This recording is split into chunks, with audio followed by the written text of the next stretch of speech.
अभिवादन स्वीकार कीजिए ब्रजेश मिश्रा का और आप देखना शुरू कर चुके हैं द डिबेट। बहनों भाइयों, लौट कर हम वन नेशन वन इलेक्शन के मुद्दे पर आ गए हैं। केंद्र की सरकार ने आज कैबिनेट की महत्वपूर्ण बैठक में वन नेशन वन इलेक्शन के ड्राफ्ट को स्वीकार कर लिया है, उसे मंजूर कर लिया है और वो वेबसाइट पर अपलोड कर दिया गया है। और आगामी विंटर सेशन में ऐसी उम्मीद की जा रही है कि केंद्र सरकार इस प्रस्ताव को सदन में प्रस्तुत करेगी। बहनों भाइयों, क्या है वन नेशन वन इलेक्शन?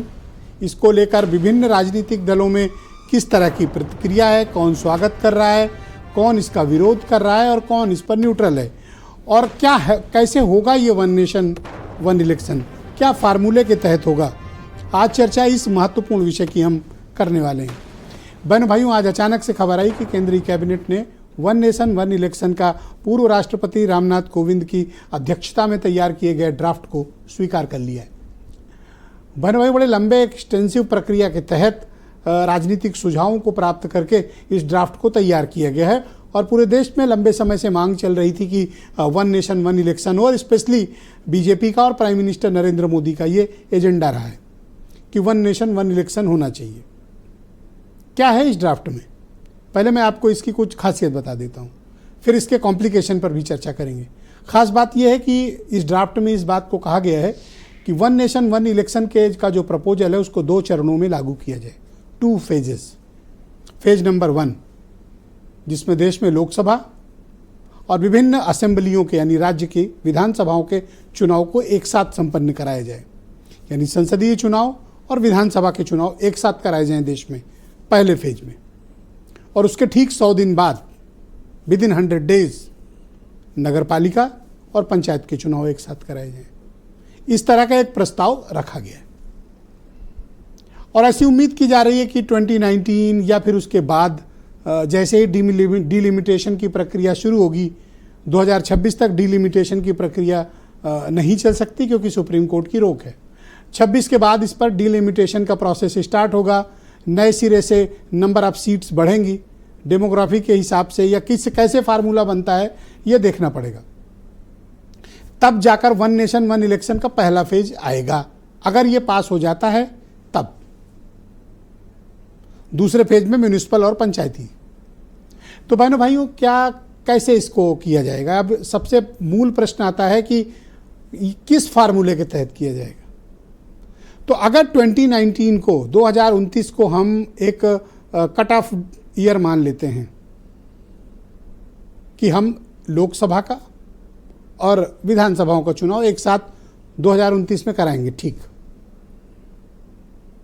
तो अब मूल प्रश्न ये आता है कि फिर कई राज्यों के विधानसभाओं के चुनाव या तो पहले पड़ रहे हैं, जैसे हरियाणा, महाराष्ट्र, झारखंड, उत्तर प्रदेश 27 में चुनाव होना है, उनका कार्यकाल कब तक का है? 32 का। क्या उत्तर प्रदेश के लोग मानेंगे? पश्चिम बंगाल में सेम सिनेरियो होगा, मध्य प्रदेश में सेम सिनेरियो होगा, वहाँ भी 26 में चुनाव है, 28 में चुनाव है। तो कैसे होगा? क्या सारे राजनीतिक दलों में सहमति बनेगी? और सहमति से पूर्व एक चीज की आवश्यकता है, यह किसी एग्जीक्यूटिव ऑर्डर से या कोई सामान्य बिल की तरह लोकसभा और राज्यसभा से पास नहीं हो सकता। ऐसा करने के लिए केंद्र की सरकार को संविधान संशोधन प्रस्ताव लाना पड़ेगा। संविधान में संशोधन होगा, दोनों सदनों से पास होगा, फिर राष्ट्रपति की फिर वो राज्यों की असेंबली में जाएगा इस पर कंसेंट के लिए, और कंसेंट होने के बाद तब प्रेसिडेंट ऑफ इंडिया इसकी अधिसूचना को लागू करेंगे। लेकिन उसके बाद भी ऑप्शन है जुडिशियल रिव्यू सुप्रीम कोर्ट में होगा अगर कोई गया तो क्या सारे राजनीतिक दल अपना कोई कार्यकाल बढ़ेगा किसी का कम होगा? क्या इसके लिए तैयार होंगे? कोई 5 साल के लिए जीत के आया है और पता चला 2019 में सब एक साथ चुनाव होना है तो उसका 3 साल तो गया, क्या कोई तैयार होगा इसके लिए? और किसी का मान लीजिए कि खत्म होना है और उसके पास 2 साल उसको एक्स्ट्रा मिल रहे हैं, तो जबकि भारत के संविधान में है कि आप सिर्फ 5 साल के लिए ही सरकार होती है, तो क्या उससे ज़्यादा का समय मिलेगा? Many complications. और उस पर से भी बात है कि क्या ये संभव हो पाएगा, टेक्निकली क्या पॉसिबल होगा इस देश में, जिस देश में 2 महीने बाद होने वाले असेंबली इलेक्शंस एक साथ न घोषित किए जा रहे हों। यूपी की 10 सीटों पर बाई इलेक्शंस की सीटें घोषित नहीं हो पा रही, जो जून से खाली पड़ी हैं, 4 जून को परिणाम आने के बाद। अब ठीक है कि विदिन 6 मंथ करा सकते हैं, लेकिन अब तक घोषित नहीं हुए। महाराष्ट्र के चुनाव इसके बाद होने, दिल्ली के चुनाव उसके बाद होने, तो सबको इकट्ठा क्यों नहीं कर दिया गया? यह त्योहार मौसम के नाम पर, संडे की छुट्टी के नाम पर डेट बढ़ा देता है चुनाव आयोग। यूपी जैसे राज्य में 7-7 चरणों में चुनाव कराए जाते हैं। क्या वहाँ संभव है कि एक देश एक साथ चुनाव कराए जाएं? क्या हमारे पास इतनी मैन पावर है, इतनी वर्क फोर्स है, इतनी सिक्योरिटी फोर्सेस हैं, इतनी अवेलेबिलिटी है कि हम ये अफोर्ड कर पाएँ पूरे देश में एक साथ चुनाव? और ये 7-7, 8-8 चरणों में होते हैं लोग चुनाव, इसके लिए कौन जिम्मेदार है? क्या यूपी जैसे राज्य का चुनाव 4 चरण में नहीं हो सकते, 3 चरण में नहीं हो सकते? क्यों 7 चरण कराते हैं?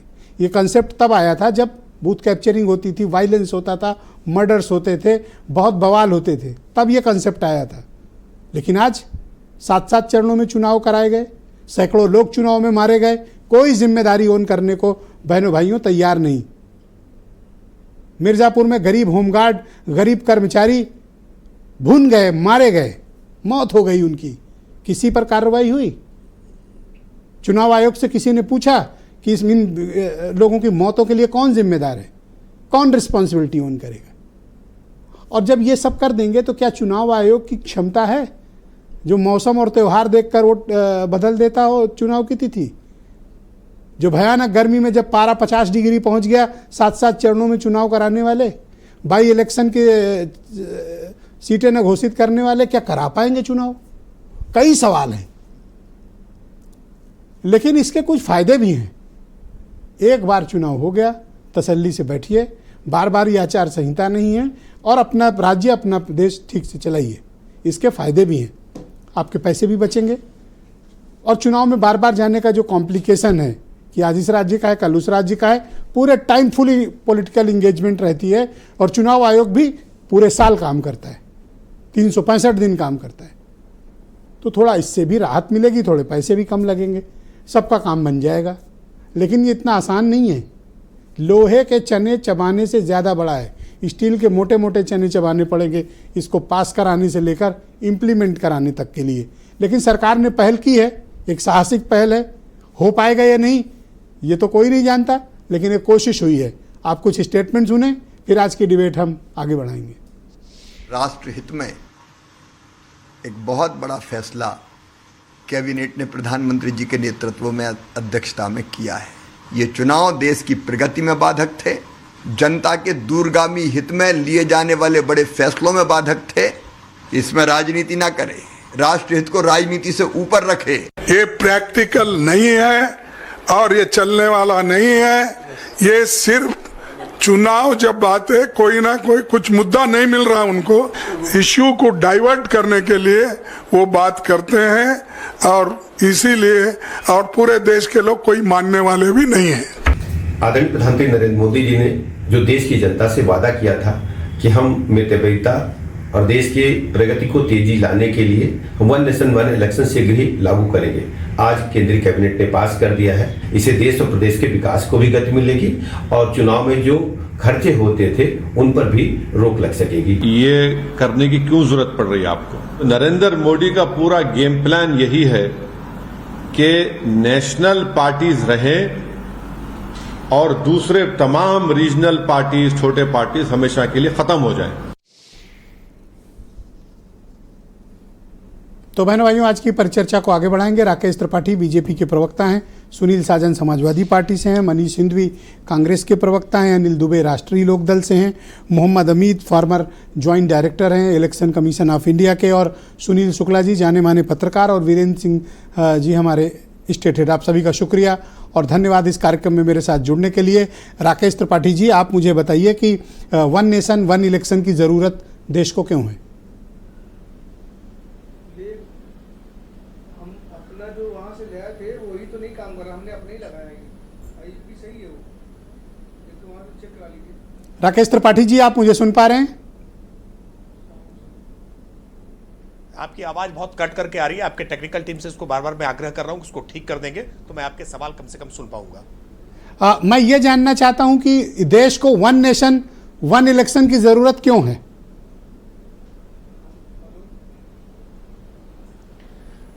देखिए, इस देश में जब से लोकतंत्र स्थापित हुआ है, भारत के संविधान के तहत भारत में इलेक्शन कमीशन ने जब से चुनाव कराने प्रारंभ किए, तो 1952 का चुनाव हो, 1957 का चुनाव हो, 1962 का चुनाव हो या 1967 का चुनाव हो, तब तक इस देश में विधानसभाओं के और लोकसभाओं के चुनाव एक साथ होते रहे हैं। 1967 के बाद इस देश में विधानसभा और लोकसभा के चुनाव का क्रम तारतम्य टूट गया। इसको लेकर के 1983 में इलेक्शन कमीशन ने रिकमेंडेशन अपनी देकर के कहा था कि देश में लोकसभा और विधानसभा के चुनाव साथ साथ होने चाहिए। मैं आपको एक रोचक आंकड़ा बताऊं कि 1952 में जब चुनाव हुआ था तो चुनाव का खर्च 11 करोड़ रुपया था, और जो 2019 का चुनाव हुआ है 2019 का खर्च 60,000 करोड़ रुपया था। तो इतना बड़ा खर्च है। यह खर्च टैक्स पेयर्स का है, आम जनता के पैसे का है। यह आम जनता का पैसा लोकसभा के चुनाव में खर्च होता है, फिर विधानसभा के चुनाव में खर्च होता है, फिर पंचायत के चुनाव में, निकाय के चुनाव में। बारंबार चुनावों से जनता को परेशानी होती है। वोट डालने वाले मतदाता इससे उदासीन होते हैं। लोकतंत्र में वोटिंग परसेंटेज कम होता है। सरकार के तमाम सारी विकास की योजनाओं पर ब्रेक लगता है मॉडल कोड ऑफ कंडक्ट के नाते।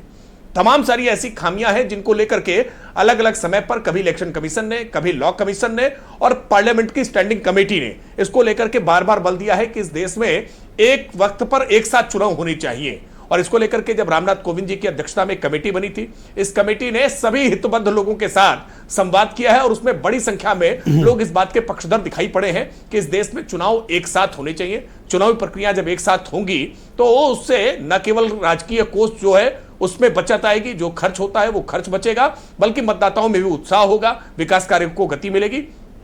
तमाम सारे बिंदुओं को ध्यान में रख करके ये निर्णय भारत सरकार इस पर आगे बढ़ी है। और ये निर्णय कोई भाजपा के लिए हितकारी निर्णय नहीं है, ये भारत के लिए हितकारी निर्णय है। और इसीलिए जो लोग भी इसका विरोध कर रहे हैं वो केवल इस आधार पर विरोध न करें कि ये भाजपा कह रही है, ये भारत की आवश्यकता है, इसलिए इसके साथ आगे बढ़ना चाहिए।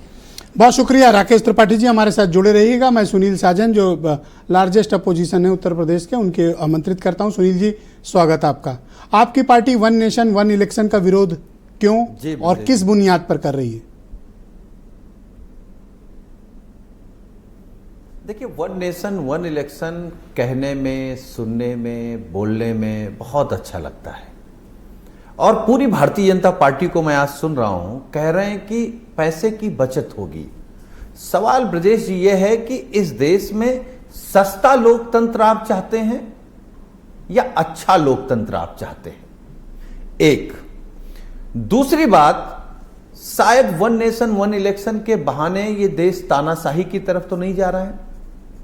और मैं बड़ी जिम्मेदारी के साथ कह सकता हूं, केंद्र सरकार और बीजेपी देश को गुमराह कर रहे हैं वन नेशन वन इलेक्शन के नाम पे। इनका वन नेशन और वन इलेक्शन बिल्कुल वैसा ही है जैसा नोटबंदी के समय बीजेपी के नेताओं ने, माननीय प्रधानमंत्री जी ने, इनके प्रवक्ताओं ने, इनके सारे लोगों ने बताया था कि देश में बदलाव आ जाएगा, भ्रष्टाचार खत्म हो जाएगा, आतंकवाद खत्म हो जाएगा। इसी तरीके से कृषि कानून याद करिए आप, और आप छोड़ दीजिए सब बातें। अभी महिला आरक्षण बिल पेंडिंग में है।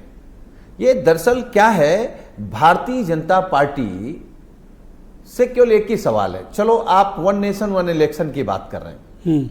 एक तो आपके पास सबसे अच्छा मौका था, आप खुद बहुमत में थे, और 2024 में आप लोकसभा के साथ करा लेते वन नेशन वन इलेक्शन। क्यों नहीं कराएं? एक, क्योंकि अब माननीय प्रधानमंत्री जी बहुत कमजोर हो चुके हैं, लाचार हैं और लचर व्यवस्था में सरकार चला रहे हैं। अगर कोई लाचारी में इस तरह के रिवोल्यूशनरी प्रपोजल ला रहा है तो ये आपको चिंता करनी चाहिए, क्योंकि 27 में यूपी का चुनाव है।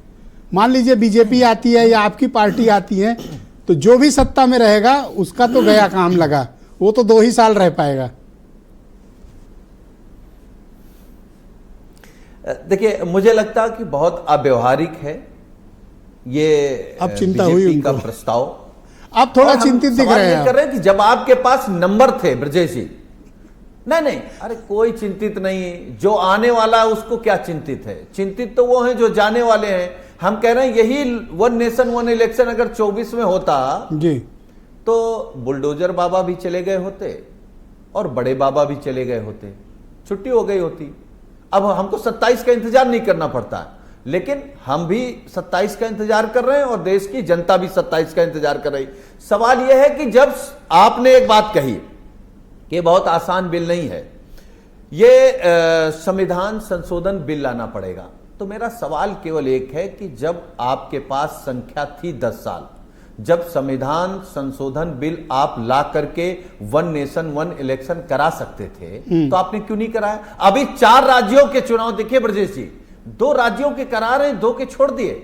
आपने क्यों नहीं महाराष्ट्र कराया, क्यों नहीं झारखंड कराया, क्यों नहीं उत्तर प्रदेश की 10 सीटें उपचुनाव होना है वो क्यों नहीं करा रहे? क्योंकि वहां आपको खरीद फरोख्त करनी है, वहां आप देख रहे हैं कि हमारे खिलाफ नाराजगी कम हो जाए। तो ये केवल जुमला है, नोटबंदी जैसा, कृषि कानून जैसा और महिला बिल आरक्षण जैसा। ये नहीं चाहते हैं अच्छा, कि देश आप के तो खुला असल विरोध मुद्दों कर पर रहे बात हैं। हो, इसलिए अपने आप पर आपके कमजोर पुरानी सरकार राजनीतिक पार्टनर अपने आप को मजबूत मायावती दिखाने जी का की प्रयास पार्टी, कर रही। आपकी पुरानी पॉलिटिकल पार्टनर मायावती जी की पार्टी खुला सपोर्ट कर रही हैं, ट्विटर पर लिख के बाकायदा बधाई उधाई चला रही हैं। देखिए ब्रजेश जी, अब वो हमारी पार्टनर रही होंगी, लेकिन हम ये कह सकते हैं कि जो पीडीए है, जब हमारा गठबंधन हुआ था तो पीडीए के सारे लोग जुड़ गए थे।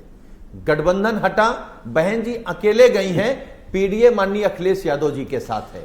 पीडीए इंतजार कर रहा है 2027 का, और पीडीए सिर्फ उत्तर धन्यवाद प्रदेश में सुनील जी। चला है, अभी ये पूरे देश में चलेगा। बहुत शुक्रिया आपका, बहुत धन्यवाद। मैं मनीष सिंघवी को आमंत्रित करता हूं, उत्तर प्रदेश में कांग्रेस कमेटी के प्रवक्ता हैं। मनीष जी, आपका स्वागत। आपकी पार्टी सिरे से खारिज कर रही है, अभी मैंने खड़गे जी का स्टेटमेंट सुना, आपको क्यों ऐसा प्रतीत होता है कि ये संविधान विरोधी है? अभी आपके काबिल दोस्त राकेश त्रिपाठी उसकी कितनी खूबियां बता रहे थे, आखिर आपको वो खूबियां क्यों नहीं दिख रही जो हमारे भाई को दिख रही हैं? ब्रजेश जी, मैं 2 हिस्से में इस बात का जवाब देना चाहूँगा। पहला, जो आदरणीय खड़गे जी ने कहा कि ये कॉन्स्टिट्यूशन के खिलाफ है, प्रूव करिए सर, कैसे खिलाफ? मैं ये डेमोक्रेसी के खिलाफ है और ये फेडरलिज्म जो हमारा मूल स्ट्रक्चर है कॉन्स्टिट्यूशन का, उसके खिलाफ है। फेडरल स्ट्रक्चर है। आर्टिकल 1 कॉन्स्टिट्यूशन का कहता है कि India the union of states and defines the countries territory, मतलब कहता है कि बेसिकली क्या हम एक फेडरल स्ट्रक्चर हैं और हमको अपने साथ साथ स्टेट्स का भी उतना ही ख्याल रखना है। ठीक है ना? एक लाइन में स्पष्ट हो जाएगा, it is not a unitary state, it is a union of states. यहां से बात शुरू करता हूं मैं। पर 1967 तक तो आपकी पार्टी शुरुआती दौर था, तब तक तो एक साथ होता था। सुनिए, तो हम जब कॉन्स्टिट्यूशन हमने बनाया, चुनाव साथ में शुरू हुए, फिर आप सोचिए खत्म क्यों हुआ? कुछ तो समस्या आई होगी ना। तो गिरने लगी सरकारें बीच बीच में, सवार गिरने लगी। नहीं, इतना ही नहीं था, कुछ को बर्खास्त करने लगे थे। नहीं, फॉर्मेशन ऑफ न्यू स्टेट्स, नए स्टेट्स बनाए जा रहे थे, पुराने का रीऑर्गेनाइजेशन हो रहा था। हम आजाद हुए थे एक जमीन का टुकड़ा लेकर, उसको हम देश बना रहे थे। उसमें बहुत सारे भाषाई आधार पे झगड़े हो रहे थे, बहुत सारे स्टेट्स का मर्जर हो रहा था, नए स्टेट्स फॉर्म हो रहे थे। ये बहुत आसान है कह देना कि हमने ये कर दिया, हम देश बनाने की कोशिश में लगे हुए थे। तो सवाल इस बात का है कि उस वक्त के जो हालात थे वो अलग थे, तो कुछ ना कुछ तो समस्या रही होगी जब ये बंद हो गया। दूसरा मैं जो कह रहा हूं कि एक फेडरल स्ट्रक्चर है, ये छोटी पार्टियां बड़ी पार्टियां सब मिलकर ये पूरा देश बनता है। आज एक स्टेट में चुनाव हुआ, 5 साल संविधान कहता है, आप वो ले आएंगे अगर बीच में, तो कैसे मैनेज करेंगे? क्या इनका जो कार्यकाल 1 साल पर खत्म कर देंगे या किसी को 2 साल का, जो आपने शुरुआती दौर में अपनी बात कही। दूसरा, अगर मान लीजिए कि 29 में हम लागू ही कर देते हैं और 31 में किसी कारण से कोई सरकार गिर जाती, मान लीजिए मेजोरिटी की सरकार नहीं बनी और सरकार गिर जाती है, तो क्या अगला 3 साल आप वहां पर गवर्नर रूल लगाकर रखेंगे? तो वो भी नहीं, हम कोलिशन गवर्नमेंट बन गई, हम उसको 3 साल का फिक्स कार्यकाल दे देंगे। नहीं, कैसे दे देंगे? मान लीजिए अगर कोई तैयार नहीं हुआ, तो देखिए, आप हाइपोथेटिकल बात नहीं करेंगे, अगर कोई तैयार नहीं हुआ तो क्या होगा? ये तो एक हिस्सा मेरी बात का था। अब दूसरा और महत्वपूर्ण हिस्सा जी, सच ये है कि इनको कुछ करना ही नहीं है, सिर्फ जुमला उछालना है। मैं अपनी सबूत के साथ अपनी बात कहूंगा। ये बात शुरू कहां से होती है? ये बात शुरू होती है, ये पिछले साल 1 सितंबर को प्रहलाद जोशी जी ने कहा कि हम सितंबर में 18 से 22 के बीच में एक स्पेशल सेशन कॉल करने जा रहे हैं। ठीक है, 2 सितंबर को कमेटी फॉर्म कर दी गई।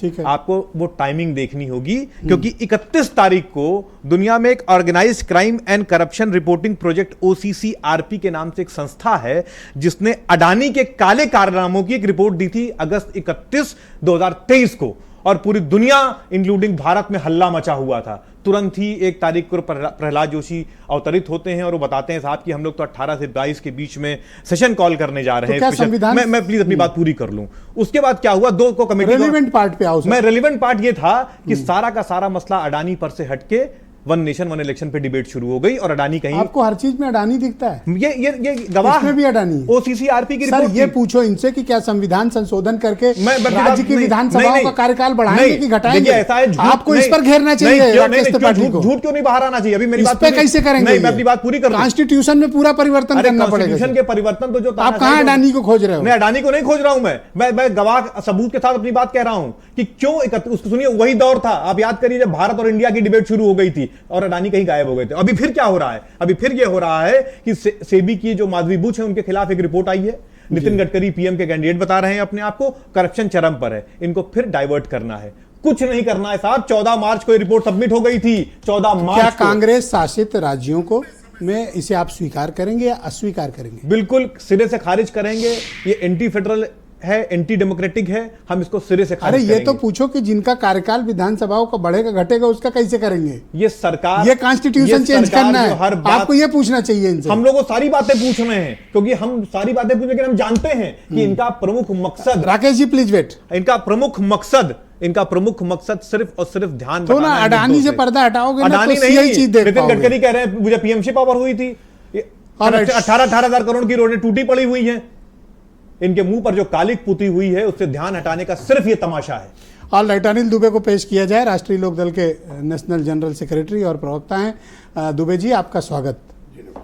आप क्या चाहते हैं, वन नेशन वन इलेक्शन या वन नेशन मेनी इलेक्शन? नहीं, वन नेशन वन इलेक्शन होना चाहिए। आप चाहते हो? हाँ बिल्कुल चाहते हैं। जो आप क्यों नहीं चाहोगे? आप तो चाहोगे ही। नहीं, जो प्रस्ताव आज हुआ है ये जरूरी है क्योंकि इससे खर्चा कम होगा, पूरे देश में एक व्यवस्था में चुनाव हो जाएगा और एक मुश्त आ भी जाएगा जो आना होगा और जो है इससे फायदा होगा। और उसमें कोई यही थोड़े है कि इनकी सरकारें ही हैं। विपक्ष के लोग चिंतित हो रहे हैं, सरकारें तो जो एनडीए के भी तो सरकारें हैं वो भी तो प्रभावित होंगी, लेकिन अब नियम तो लागू करना ही पड़ेगा और जो देश हित में हो वो लागू होना चाहिए। देश हित यही है। अच्छा मान लो एक सेकंड के लिए, अब जो करने जा 2019 में यानी 2029 में अगर ये लागू हुआ तो 27 में तो यूपी में चुनाव होगा, नई सरकार का गठन होगा, कोई भी आए उसके हिस्से तो 2 ही साल आएगा। ये बात समझ रहे हो कि नहीं? आप समझ रहे हो? समझ में है। देखो केवल उत्तर प्रदेश में ही थोड़े अन्य जगहों पे भी तो क्या इसके बाद भी आपको चाहिए one nation one election? One nation one election जब प्रस्ताव आया है क्या 1967 अभी चर्चा हो रही थी, राकेश जी ने भी कहा, इन्होंने भी बताया कि 1967 तक लोकतंत्र नहीं था क्या? 1967 तक लगातार जो है लोकसभा और विधानसभा के चुनाव साथ में हुए, तो क्या उसमें इतनी स्ट्रेंथ है कि संविधान संशोधन कर लेंगे? इतना मैसिव नहीं है आपके पास स्ट्रेंथ? नहीं, स्ट्रेंथ तो है ही है, क्यों बहुमत नहीं है क्या? सरकार चला रहे हैं, सामान्य बहुमत से पास कर लोगे? और भी लोग आएंगे हमारे साथ। कौन आएगा? जैसे करेंगे लोग क्या देश हित में? कांग्रेस आएगी, सपा आएगी, कौन आएगा? देश हित में कोई चीज हो रही है तो कुछ लोग जुड़ेंगे। ऐसा एक बहन जी के सपोर्ट के अलावा किसका सपोर्ट लाए नाम बताओ? सारे लोग जो है वही खिलाफ ही है क्या विपक्ष के? भाई इनको तो विरोध करना है, इनको तो ये कहना है कि साहब ये जो है ध्यान बचाने के लिए कर रहे हैं, वही ये तो दूसरी तरफ जा रहे हैं। हम लोग तो जो है देश हित में ये फैसला किया जा रहा है और देश हित में कोई भी फैसला हो तो मैं समझता हूँ कि सारे लोगों को आपने एक बार भी दुबे जी मांग नहीं की कि उत्तर प्रदेश में जून से 10 एमएलए की सीट खाली पड़ी है, चुनाव नहीं हो रहा है, सितंबर पूरा होने वाला है, आपने तो एक बार भी नहीं कहा कि भाई इलेक्शन कराओ? नहीं, अब वो कराएंगे, कुछ स्थितियां चुनाव आयोग। या तो आपको लगता है कि इस समय आप कठिनाई में हो? नहीं, हम काहे को कठिनाई तो मांग कर लो। नहीं, कठिनाई में कहीं करो मांगा भी नहीं, कोई कठिनाई में नहीं है। कठिनाई में ये है इन्होंने जो है झूठ के सहारे पे लोकसभा चुनाव में कुछ सीटें हासिल कर ली थी, अब तो इनको कठिनाई है। ना देखो, जनता के जनादेश को झूठ मत कहो, पब्लिक सुन रही है, लोगों ने वोट दिया है, आप उनको कह रहे हो कि झूठ, जनता को झूठा बता रहे हो। नहीं, आप ये बताइए कि संविधान खतरे में है, आरक्षण खतरे में है, कहाँ संविधान पे खतरा हो गया, कहाँ आरक्षण पे खतरा हो गया? उत्तर प्रदेश की जनता वो तो लल्लू सिंह की बात पूरी नहीं हुई 400 वाली, नहीं, वरना तो अभी तो आपको समझ में आ जाता। ये जो मंत्री बने बैठे हो ना, एक भी नहीं बनते। नहीं, वो किसी व्यक्ति ने किसी ने कह दिया, वो उन्होंने समीक्षा भी की है, उसकी समीक्षा अगर उस समय हो गई होती तो ये स्थितियां भी नहीं होती। तो आप क्या चाहते हो, लल्लू सिंह पे कार्रवाई हो जाए? आप क्या चाहते हो, लल्लू सिंह पे कार्रवाई हो? नहीं, वो अलग विषय, वो उनकी पार्टी का विषय है। ये वो बैठे हैं राकेश जी ज्यादा बेहतर। अच्छा, यहाँ अलग अलग हो जाते हो, बाकी पे इकट्ठे रहते? नहीं, हम तो सहयोगी दल हैं, हम तो उनके साथ हैं, उनके निर्णयों के साथ हैं। जो अच्छा निर्णय करेंगे हम उसकी तारीफ करेंगे। ऑलराइट, शुक्रिया आपका। मैं मोहम्मद अमीन जी को आमंत्रित करता हूं, ईसीआई के फॉर्मर ज्वाइंट डायरेक्टर हैं। अमीन साहब, स्वागत आपका और धन्यवाद हमें समय देने के लिए। थोड़ा मुझे ईसीआई की कार्यप्रणाली के बारे में बताइए कि अगर इस तरह का कोई प्रस्ताव आता है कि पूरे देश में पार्लियामेंट के और सभी विधानसभाओं के चुनाव एक साथ कराने हैं, क्या ये तकनीकी रूप से, रिसोर्स वाइज आज के परिदृश्य में संभव है? देखिए, आपने देखा है चुनाव आयोग आज़ादी के बाद से हमेशा ईमानदारी के साथ अपना कर्तव्य निभाता रहा है। संविधान के तहत जब भी इलेक्शन की बात आई, इलेक्शन आप देख लीजिए 51-52 से लेके 67 तक लगातार असेंबली और पार्लियामेंट के होते रहे। उस वक्त क्या था, उस वक्त 2 बैलेट बॉक्स रखे जाते थे, एक पार्लियामेंट के लिए चुनाव होता था और एक असेंबली के लोग वोट डालते थे, और इतना डेवलप नहीं था। और उस वक्त धीरे धीरे होता चला गया, लेकिन क्या था, सब स्मूथ चल रहा था। तो मैं तो किसी पार्टी से सम्मिलित नहीं हूँ, लेकिन ऑन द रिकॉर्ड मैं ये कहूँगा, और ये रिकॉर्ड हिस्ट्री में भी है, कि आर्टिकल 356 को लगा के कुछ असेंबलीज भंग की गई फोर्सibly। और उसके बाद आपने देखा कि पार्लियामेंट का 1970 में इलेक्शन कराया गया। तो कोई तो बात तो रही होगी जिसकी वजह से ये डिस्टर्बेंस आया इलेक्शन की स्मूथनेस में। लेकिन इलेक्शन कमीशन का जहाँ तक सवाल है, इलेक्शन कमीशन हमेशा तत्पर रहता है। अभी भी आपने देखा रिसेंटली पार्लियामेंट के चुनाव पूरे देश में कराए गए, कि वहाँ पर किसी चीज़ की कोई कमी नहीं पाई गई, बल्कि हु एंड क्राई अपोजिशन की तरफ से होता रहा। मैं तो यही कहूँगा कि इलेक्शन कमीशन के साथ अगर इलेक्शन को कहा जाता है इलेक्शन कराने के लिए, तो हमेशा हर स्थिति में क्या राज्य की विधानसभाओं का चुनाव भी आप एक साथ करा सकते हैं? इतना रिसोर्स है आपके पास?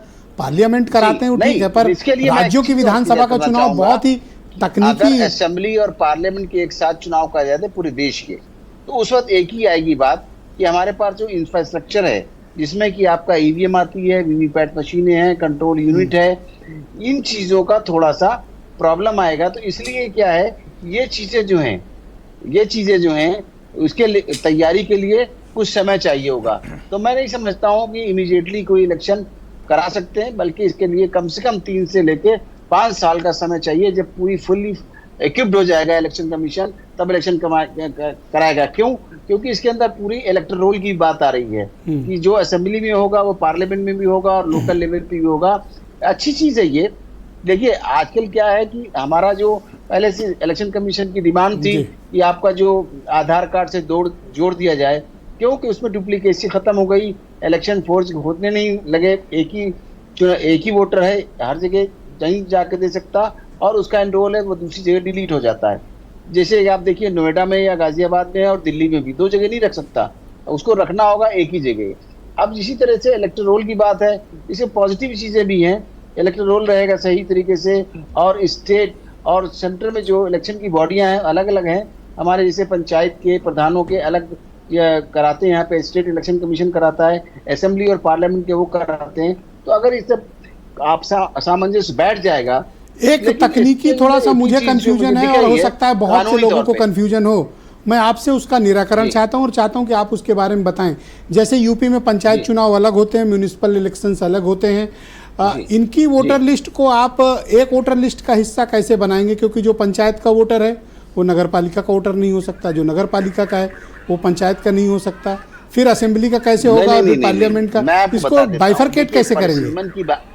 परसीमन की बात है, तो परसीमन में जो होता है उस डिलिमिटेशन में तो SC ST और वो OBC जो भी सीटें हैं वो अलग हैं। लेकिन जहां तक सवाल इस बात का इलेक्टोरल रोल तो एक ही रहेगा। कैसे सर? क्योंकि वोटर चेंज नहीं होगा, होगा। तो पंचायत में फिर ये जनरल वोटर लिस्ट का पंचायत में कैसे होगा? वोटर एक ही होगा जो कहीं भी वोट डालेगा। वही वोटर है जो असेंबली में डालता है, वही वोटर पार्लियामेंट में डालता है, वही पंचायत के इलेक्शन में भी डालता है। पर वोटर लिस्ट अलग होती है सर। आप हमारे यूपी के बारे में आपको बताना चाहता हूँ, हो सकता है दूसरे राज्यों में अलग सिस्टम हो, हमारे यूपी में पंचायत की अलग वोटर लिस्ट है जो स्टेट इलेक्शन कमीशन बनाता है सर, और म्यूनिसिपल कारपोरेशन के चुनाव में अलग, क्योंकि गांव का आदमी शहर थोड़ी वोटर बनेगा सर। इसीलिए स्टेट में जो आपने सुना होगा बहुत ज्यादा घपले होते हैं। मेरी टिकैत साहब से ही बात हो रही थी, कह रहे थे आपका इलेक्शन कमीशन बेईमानी करता है। मैंने कहा नहीं, इलेक्शन कमीशन सिर्फ असेंबली और पार्लियामेंट के चुनाव कराता है।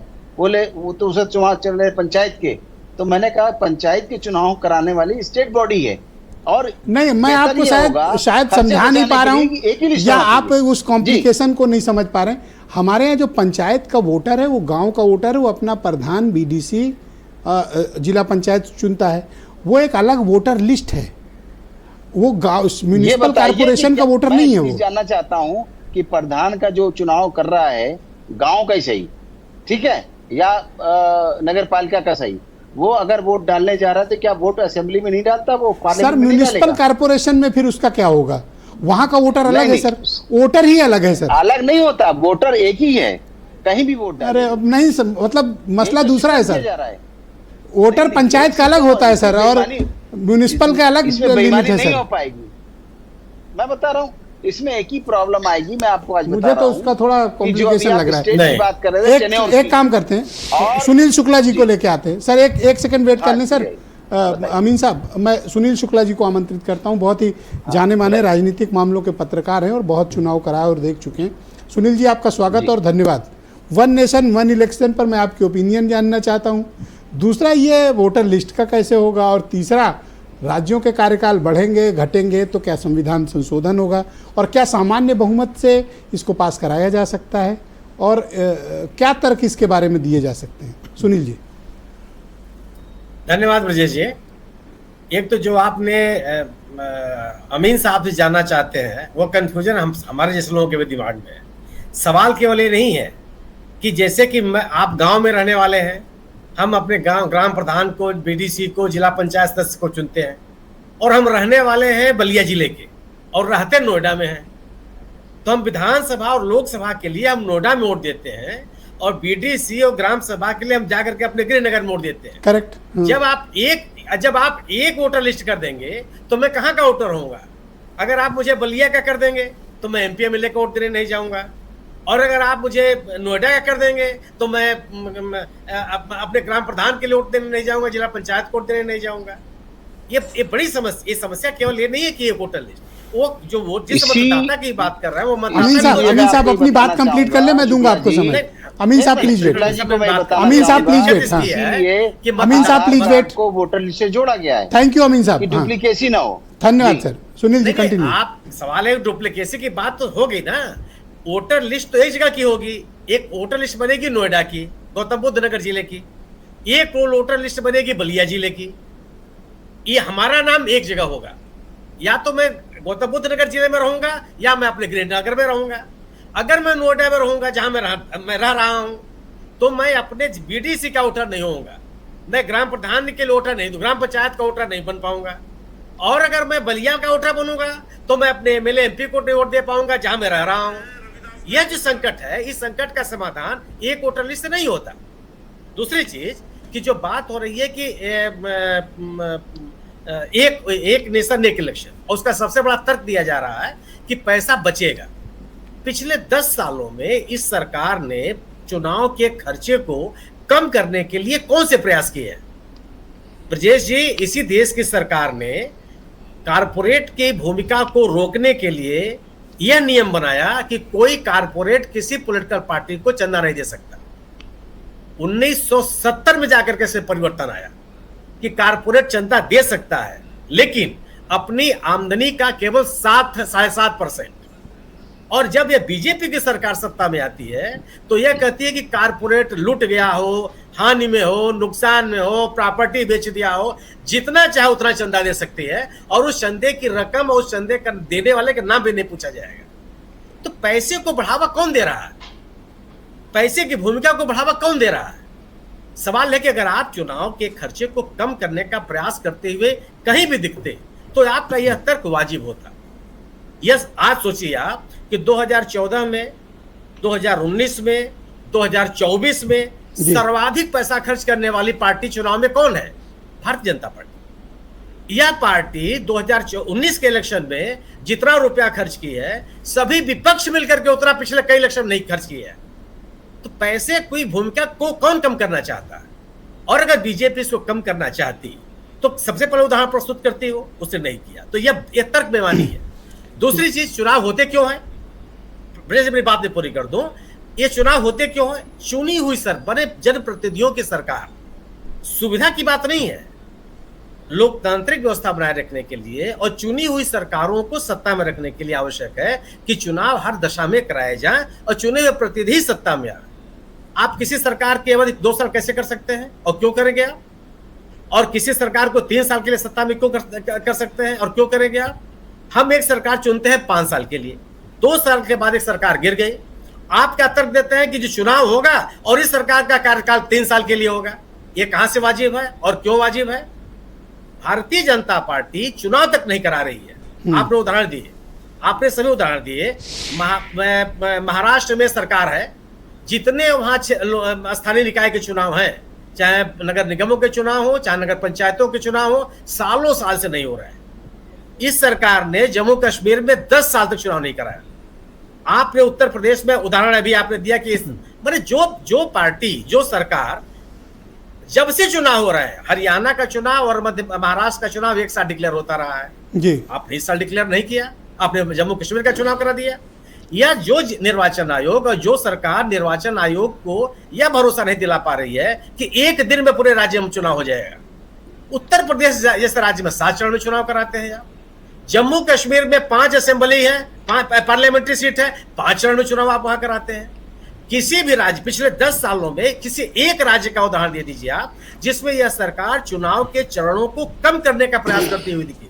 तो आपके मुताबिक फिर ऐसा करने के पीछे मंशा क्या हो सकती है? इसके पीछे केवल वही जिसकी बात कही जा रही है वह हेडलाइन मैनेजमेंट है कि आप इस पर चर्चा कीजिए। आप यह मत चर्चा कीजिए कि हरियाणा के चुनाव में बीजेपी के लोगों को कैसे प्रचार करने नहीं दिया जा रहा, बीजेपी के सहयोगियों को कैसे गांव में नहीं घुसने दिया जा रहा। यह प्रचार कीजिए कि यह कुरुक्षेत्र में और डोडा की सभाओं की क्या स्थिति बनी है। चुनाव की जो चुनौतियां हैं या सरकार की विफलता जो है उसकी चर्चा मत कीजिए। शुक्रिया सुनील जी। मैं डिबेट के दूसरे चरण में आपको अपने विचार रखने के लिए दोबारा आमंत्रित करता हूं, कृपया हमारे साथ बने रहें। वीरेंद्र सिंह जी भी हमारे साथ इस कार्यक्रम में आ गए। वीरेंद्र जी शुक्रिया आपका। आप मुझे बताइए कि 1 नेशन 1 इलेक्शन का आज जब प्रस्ताव कैबिनेट से मंजूर हुआ तो सबसे बड़े सूबे में क्या आपको रिएक्शंस देखने को मिले?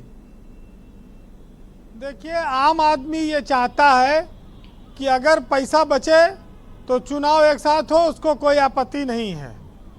1 नेशन 1 इलेक्शन में अगर देश की संपत्ति, देश के पैसा, टैक्स का पैसा बचता है तो लोग तैयार हैं कि भाई एक बार चुनाव हो जाए।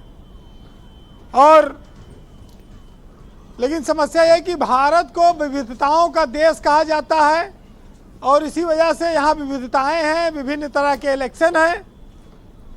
लेकिन समस्या इस बात की है कि जब हम अपनी वोटर लिस्ट तक ठीक न कर पाए हों, पता लगा पर्ची आई गई घर पे, हो गए मतदान करने तो बूथ वाली लिस्ट में नाम गड़बड़ है या नाम ही गायब है और वापस आना पड़ा बिना मतदान किए।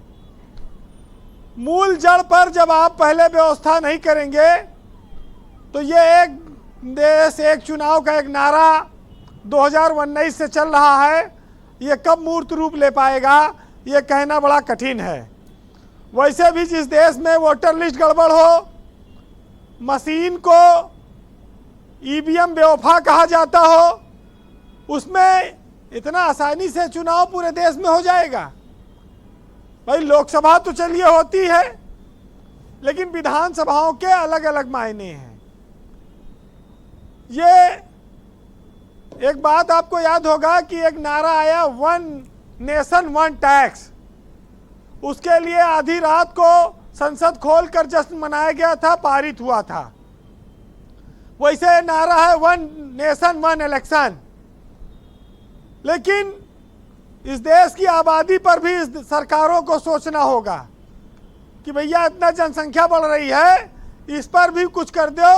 10 साल तो हो गया, अगर कर देते तो आप 15 साल में बड़ा सब कुछ ठीक हो जाता, बड़ी जनसंख्या कंट्रोल हो जाती। लेकिन जितना कठिन काम है 29 राज्यों में चुनाव कराना, केंद्र शासित प्रदेशों में चुनाव कराना, ये कोई आसान काम नहीं है जी। ब्रजेश जी, जब अलग अलग राज्यों में चुनाव होता है तो केंद्र सरकारों पर ये दबाव जाता है कि यहाँ चुनाव जीतना है तो थोड़ा पेट्रोल के दाम घटा दो, थोड़ा बिजली के दाम कम कर दो। ये सब लोग लुभावन घोषणाएं बीच बीच में लोगों को राज्यों के चुनाव से मिलती रही हैं। वो मिलने वाले फायदे खत्म हो जाएंगे। और जो बड़ी पार्टियां हैं उनके पास संसाधन ज़्यादा है, वो पूरे देश में एक साथ घूमकर चुनाव प्रचार कर लेंगे। अब वो वैसी हैदराबाद छोड़ के उत्तर प्रदेश में चुनाव प्रचार करने नहीं आ पाएंगे अगर एक साथ चुनाव होगा। और छोटे दलों का भी सामने संकट होगा कि लोकसभा चुनाव राष्ट्र के नाम पर लड़ा जाता है, वहाँ पर क्षेत्रीय मुद्दे फेल हो जाएंगे, तो ये भी एक बड़ी समस्या आएगी। जो छोटे छोटे दल हैं वो समाप्त हो जाएंगे, ऐसी आशंका जताई जा रही है। अच्छा, हर दूसरे साल तीसरे साल कोई चुनाव होता है तो नेता और कार्यकर्ताओं की भी पूछ हो जाती है। किसी को गाड़ी मिलती है, किसी का खाने पीने का इंतजाम होता है, वोटरों को भी लोग घर घर संपर्क करते हैं। तो अलग अलग चुनाव के बहाने अलग अलग समस्याओं का हल भी होता है और जनता को लगता है कि सरकार में हमारी पूछ है, नेता अभी हमारे वोट की कीमत समझ रहे हैं। तो ये भी एक उसके पीछे फैक्टर है। लेकिन अब सरकार अगर चाहेगी तो कैसे संशोधन करेगी जी? जो राज्य सरकारों का कार्यकाल बचा है क्या उनको भंग किया जाएगा, या जिनका कार्यकाल लोकसभा से पहले खत्म हो जाएगा वहां राष्ट्रपति शासन लगाया जाएगा। मान लीजिए 2029 में चुनाव होता है लोकसभा का, तो 29 तक जिनका कार्यकाल नहीं वहां राष्ट्रपति शासन लगाना पड़ेगा। कैसे फार्मूला निकलेगा, हल क्या होगा, इसको लोग जानना चाहते हैं।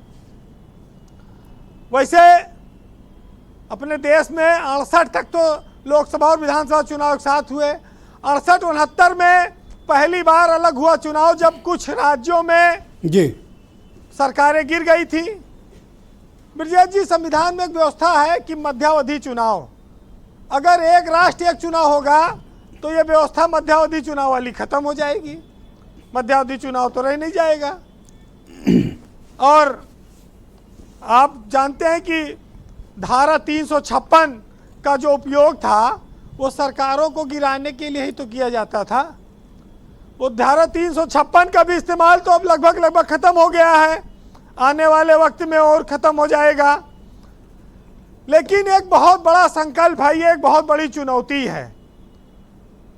हमें इस देश में वन नेशन वन एजुकेशन की ओर भी सोचना होगा और वन नेशन वन टैक्स पर रोज नई नई जो कहानियां हैं उस पर भी सोचना होगा। वन नेशन वन इलेक्शन कहने में बड़ा अच्छा लगता है, लेकिन इस नारे पर अमल करना बड़ा कठिन है जी। फिलहाल जी कंक्लूड करें जी। हर 2 साल पे इलेक्शन होता था, लोगों का सम्मान होता था।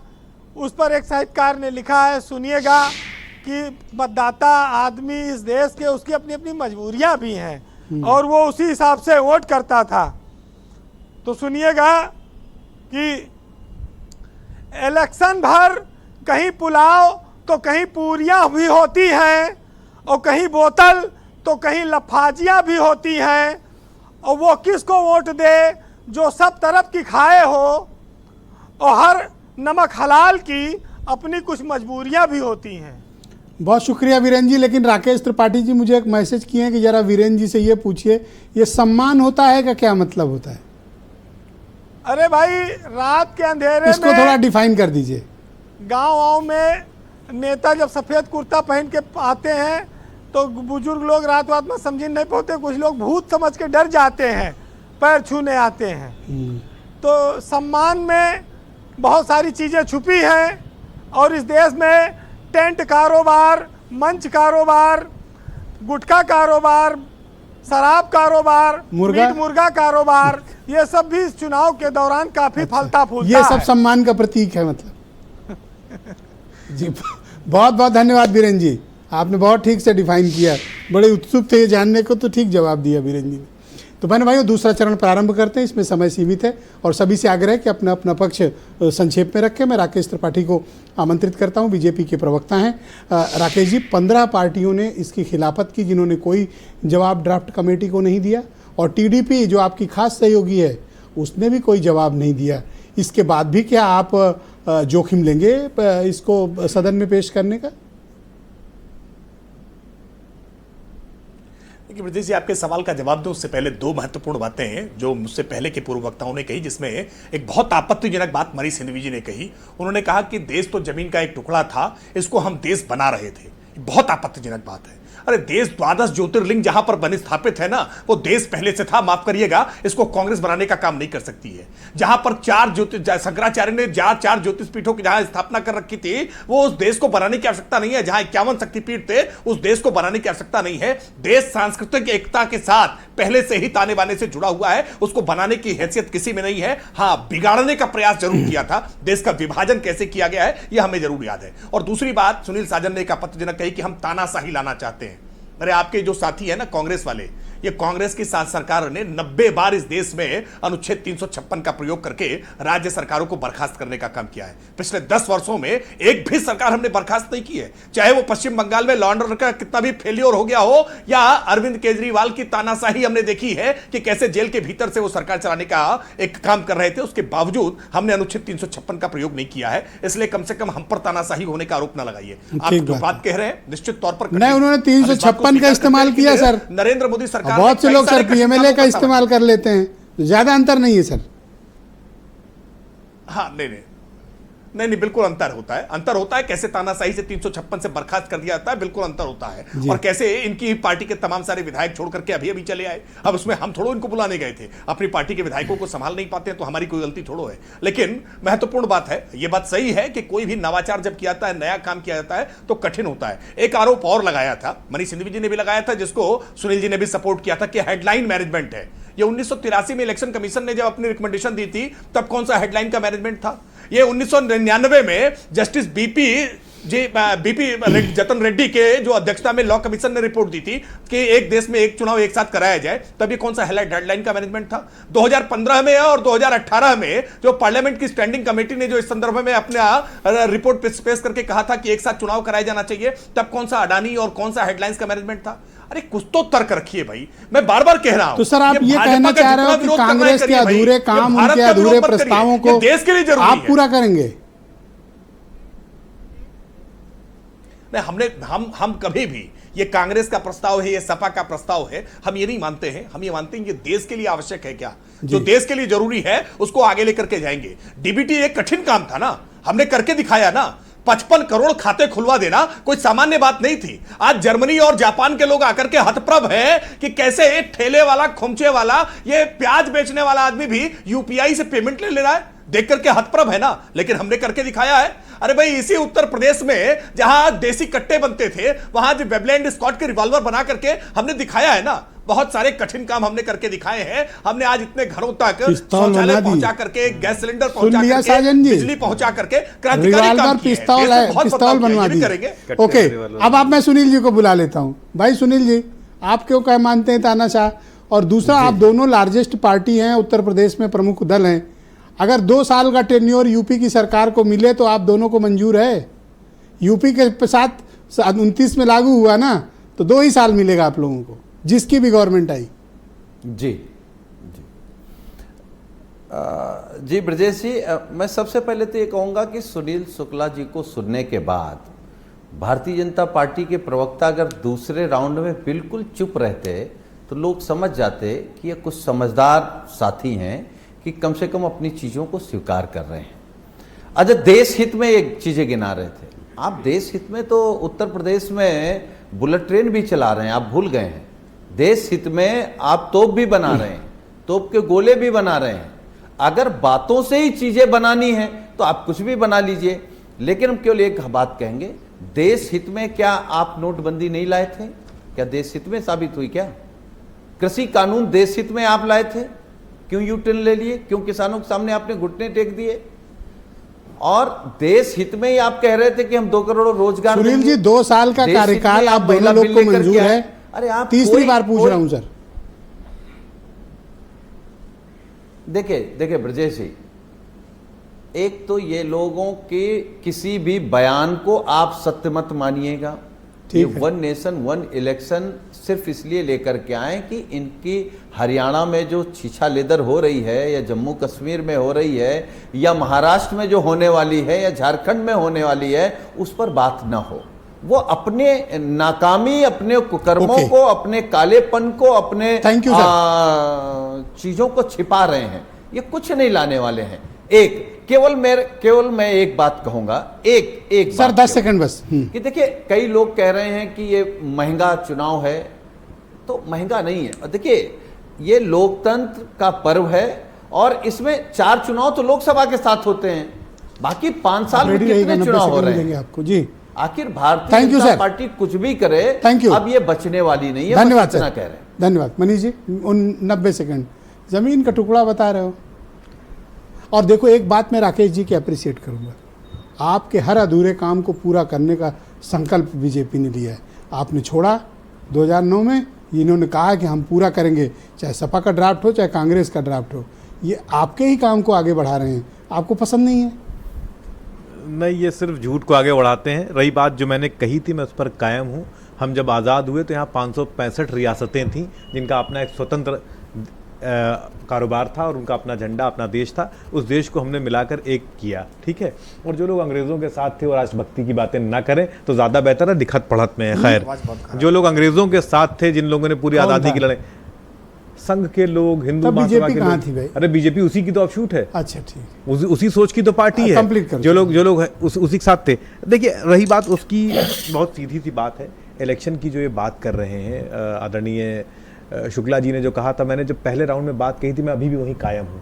ये कुछ नहीं, हम लोग 1 महीने बाद फिर बैठेंगे, 2 महीने बाद फिर बैठेंगे। ये सिर्फ और सिर्फ हेडलाइन मैनेजमेंट है, अपनी नाकामियों पर पर्दा डालने का, अपने करप्शन पर पर्दा डालने पर, अपनी सिर्फ फुटबॉल पर पर्दा डालने का। सर मुझे कुछ भी नहीं तो दो कि संविधान का इस वजह से उल्लंघन है, वोटर लिस्ट का, जैसे मैंने सवाल किए, मेरे पास प्रश्न थे, आप पूछो तो सही। हम तो कैसे फेडरल स्ट्रक्चर का है? मैं कह रहा हूं कि राज्य की विधानसभाओं का कार्यकाल बढ़ाओगे कि घटाओगे? ये फेडरल 18 से ऊपर संविधान संशोधन करने पड़ेंगे इनको, राज्यों को उसमें शामिल करना पड़ेगा। ये होना ही नहीं है। और आपको मैं बता दूं, सामान्य बहुमत से होगा। सुनिए तो ये भी इस बात को जानते हैं कि नहीं होगा, ये नहीं होगा। भाजपा इस बात को जानती है कि नहीं होगा। जैसे भारत होगा कि इंडिया होगा, अगला पिछला सितंबर, हेडलाइन मैनेजमेंट, ये हमेशा हेडलाइन मैनेजमेंट करते हैं, इस बार तो भी मतलब ये भी जेपीसी को जाएगा? ये सिर्फ जुमला है। ऑलराइट, दुबे जी आप मुझे बताइए, इतने कॉम्प्लिकेशन के बावजूद आपको ये मंजूर कैसे है? नहीं, हम तो सरकार के साथ हैं, वो प्रस्ताव लेके आए। अच्छा, आप सरकार के साथ हो कि बीजेपी के साथ हो? नहीं, एनडीए में है, सरकार के साथ हैं। हम लोग देखो, इनका क्लियर है, नहीं, कोई कितना कंफ्यूज हो, पर हमारे दुबे जी 100% क्लियर है, ये सरकार के साथ। भाई वो अच्छा निर्णय लेकर के आए हो, लेकिन आपको मैं आपसे ब्रजेश जी एक चीज कहना चाहता हूँ कि आप बहस लेके आए हो, जब ये कह रहे हैं कि ये जुमला है, तो फिर उसमें बहस आप क्यों कर? कौन जुमला कह रहे हैं भाई? आपके कांग्रेस के मित्र आपके कह रहे हैं, आप भी तो कह रहे हो, समाजवादी पार्टी के लोग जुमला कह रहे हैं। तो जब जुमला है तो फिर काहे को इतना दर्द इनको हो रहा, फिर काहे को इतना जो है परेशान है? भाई जुमला है तो जुमला चलने दीजिए। हमको जो हमको करना हम तो कर ही रहे हैं। क्या करोगे? नहीं, हम 1 नेशन 1 इलेक्शन का प्रस्ताव लाए हैं, उसे लागू कराएंगे। तो किसका साथ दोगे? नहीं, हम तो जो एनडीए में है, एनडीए का ही साथ देंगे, और किसका साथ देंगे? अच्छा, ठीक है, कोई बात नहीं। मोहम्मद अमीन जी को लाया जाए। अमीन जी, कुछ मुद्दे शुक्ला जी ने उठाए, सुनील शुक्ला जी ने, उन्होंने वो कॉम्प्लिकेशन बताया। वोटर लिस्ट कैसे बनेगी, एक यूनिफॉर्म वोटर लिस्ट कैसे होगी, इसको लेकर ड्राफ्ट में अभी कोई क्लैरिटी नहीं है, जितना हम लोगों ने अध्ययन किया। हालांकि बहुत लंबा है, अभी और पढ़ेंगे तो समझ में आएगा, पर मोटे तौर पर अभी क्लैरिटी नहीं कि एक यूनिफॉर्म वोटर लिस्ट कैसे बनेगी। देखिए, इलेक्शन कमीशन का काम है, वो तो बन जाएगी जब बनना होगा। लेकिन अभी आपको मैं बता रहा हूँ कि हमारे पास अभी इंफ्रास्ट्रक्चर नहीं हो पाएगा 2-3 साल तक, मुझे कमी रहेगी। उससे पहले तो चुनाव होते नहीं, नंबर 1।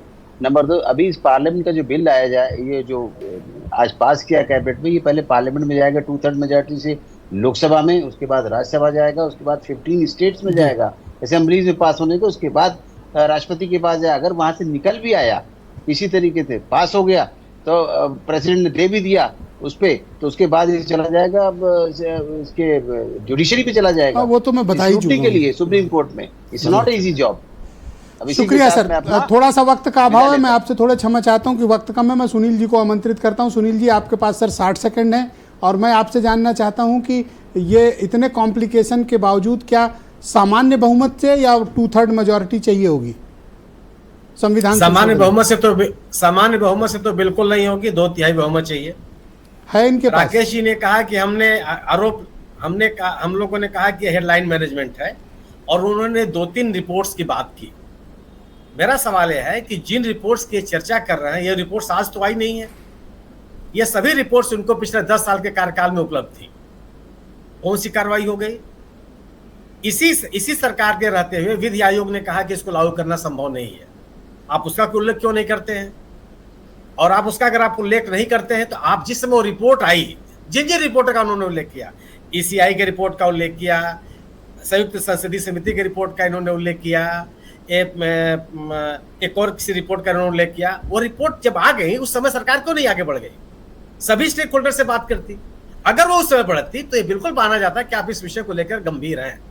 जो सरकार पिछले 10 सालों में वोटर लिस्ट को अपडेट करने में विफल रही हो, जो सरकार अपने 10 सालों में उचित तरीके से मतदान केंद्रों के निर्णय में विफल रही हो, जो सरकार पिछले 10 सालों में एक दिन पूरे देश में चुनाव कराने में विफल रही हो, वो कहे कि एक दिन में पूरे देश में चुनाव करा देंगे। चुनाव एक साथ हुए हैं। इसी चुनाव में उड़ीसा का चुनाव एक साथ हुआ, आंध्र प्रदेश का चुनाव लोकसभा के चुनाव के साथ हुआ। होता क्या है, देखिए बीजेपी का कंसेप्ट यह है कि जब विधानसभा और राज्यसभाओं लोकसभा के चुनाव एक साथ कंक्लूड करें सर। तो एक अंतिम बात उसमें संभावना रहती है राष्ट्रीय दलों के या केंद्र की सरकार के जीतने की 77%।